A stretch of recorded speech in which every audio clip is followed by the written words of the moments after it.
I think that with Syria, there was a feeling at the beginning that Assad would simply go if we called upon him to go.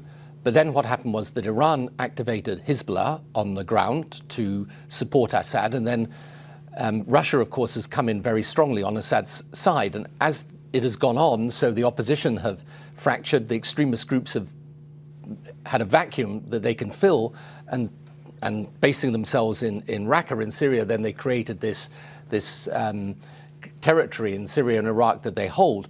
I think we've got to know now that even if we thought we could stay out of Syria, we can't, because our own interests are dramatically involved. And what the Paris attacks show us is that these groups, if they're given this opportunity to gain strength, they are in the end going to come to the West, come to Europe, even to the United States of America, and target us there. So I think what is important is that we see Syria as part of this wider battle against extremism. And even though it's very difficult, and I know this, how we make the decisions of engagement in this struggle, I think we have to be engaged. Right. I mean, part of the reason, obviously, that there is so much reluctance here in Washington to have got engaged on the part of President Obama was because of the mess left behind by the invasion of Iraq. You've said, look, Iraq showed us that you remove one dictator strongman in the Middle East and you get created with given a whole new load of problems. I mean, you can understand why the world is reluctant, right? Absolutely, I can understand that. But one thing I think is very important to recognize is that we've had our experience in Afghanistan and Iraq. We've also got our experience now in Libya and in Syria and the Arab Spring.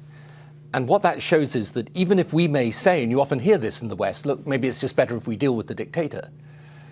In the end, I'm afraid, those countries out in that region, the young populations who are frustrated, deprived of opportunity, they're not going to tolerate that. So inevitably, we are going to have to be involved.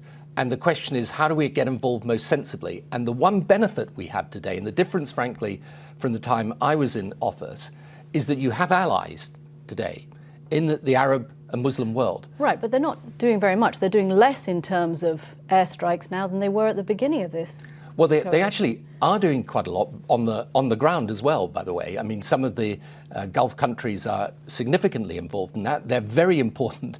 I mean, even though what is happening in Yemen is extremely difficult, it is very important at the same time that they're prepared to get engaged there, because that is also potentially a huge problem for the region and the wider world.